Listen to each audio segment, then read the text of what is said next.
brought you by Silver Pumps and Motors. Top quality और consistent performance के लिए सिर्फ सिल्वर पंप्स नाम याद रखना. ఎస్ఎల్బీసీ సొరంగంలో 13వ రోజు రెస్క్యూ ఆపరేషన్ కొనసాగుతోంది. 8 మంది కార్మికుల ఆచూకీ కోసం సహాయక బృందాలు నిర్విరామంగా కృషి చేస్తున్నాయి. పిఆర్ డేటా ఆధారంగా టన్నెల్లో తవ్వకాలు జరుగుతున్నాయి. ఇప్పటికే 4 చోట్ల పూర్తి కాగా మిగతా 4 చోట్ల తవ్వకాలు కొనసాగుతున్నాయి. అయితే సహాయక చర్యలకు అడ్డంకిగా మారింది టీబీఎం మెషిన్ వెనుక భాగం. దీంతో మెషిన్ కట్ చేస్తున్నారు రైల్వే మెకానికల్ టీమ్స్.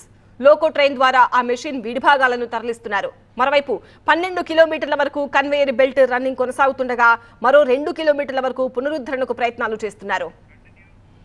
మరింత సమాచారం టీవీ9 సీనియర్ కరెస్పాండెంట్ వాసు అందిస్తారు. ఎస్ఎల్బీసీ టన్నల్ ప్రమాదంలో చిక్కుకున్న 8 మంది ఆచూకీ కోసం 13 రోజులుగా రెస్క్యూ ఆపరేషన్ కొనసాగుతూనే ఉంది. ఇప్పుడే కొద్దిసేపటి క్రితం లోపలికి వెళ్ళిన లోకో ట్రైన్ బయటకు వచ్చింది. ఎక్కడైతే tunnel boring machine back side ఉన్న విడిభాగాలు మొత్తం కూడా కట్ చేసి బయటికి తీసుకొచ్చారు.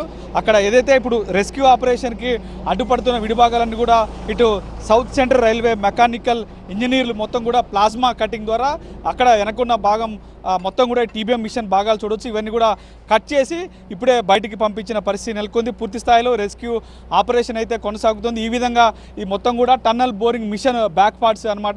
ఈ రోజుకు సంబంధించి అంటే tunnel boring machine entry point అలాగే ఎక్కడైతే ఇన్సిడెంట్ జరిగిన పాయింట్ మొత్తం కూడా ఇక్కడ ఏర్పాటు చేసుకున్నారు. ఇక్కడ అంటే back part TBM machine back part ఇక్కడ ఉంది. సో ఇప్పుడు కట్ చేసి బయటికి తీసుకొచ్చిన విడిభాగాలను ఇక్కడే ఉన్నాయి. సో ఇక్కడ నుంచి దాదాపు 150 మీటర్ల వరకు కూడా ఈ బురద మట్టి రాళ్ళు అన్ని కూడా పేరుకుపోయిన పరిస్థితి నెలకొంది. సో ఇక్కడ కొలాప్స్ అయినట్టుగా అధికారులు గుర్తించారు. ఈ నేపథ్యంలో ఇక్కడి నుంచి అంటే ఎక్కడైతే కొలాప్స్ అయిన చోట దాదాపు 8 మీటర్ల మట్టి బురద పేరుకుపోయింది. అక్కడి నుంచి ఎక్కడైతే స్టార్టింగ్ పాయింట్ ఉందో కొలాప్సేషన్కి ఇక్కడ 3 మీటర్లు ఉంది. సో దాదాపు 150 మీటర్ల వరకు ఈ బురద ఇదంతా ఉన్న నేపథ్యంలో దీన్ని క్రమంగా తొలగించేందుకు అయితే అధికారులు చర్యలు చేపడుతున్న పరిస్థితి నెలకొంది.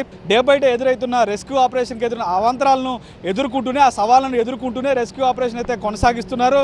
పూర్తిగా ఆ 13 రోజులుగా జరుగుతున్న ఈ రెస్క్యూ ఆపరేషన్లో డే బై డే ఎన్నో సవాళ్ళు ప్రతి సవాళ్ళు ఎదురైతుంటే వాటిని కూడా ఎదుర్కొని అధికారులు ముందుకెళ్తున్న పరిస్థితి నెలకొంది. పూర్తి స్థాయిలో ఈ టీబీఎం మిషన్ విడిభాగాలు అయితే కట్ చేసుకుంటూ బయటకు తీసుకొస్తున్న పరిస్థితి నెలకొంది. ఎక్కడైతే జీపీఆర్ మిషన్ ఇచ్చిన స్పాట్స్ 8 స్పాట్స్ ఇచ్చాయి. ఆ 8 స్పాట్స్లో ఇప్పటికే 4 చోట్ల తవ్వకాలు పూర్తి చేశారు. మరిన్ని 4 చోట్ల ఈ తవ్వకాలు జరుగుతున్నాయి. సో త్వరగా అక్కడున్న మట్టిని టీబీఎన్ విడిభాగాలన్నీ కూడా బయటికి తొలగిస్తే రెస్క్యూ ఆపరేషన్ మరింత సులువుగా అయ్యే అవకాశం ఉన్నట్టు కూడా అధికారులు అంచనా వేస్తున్న పరిస్థితి నెలకొంది.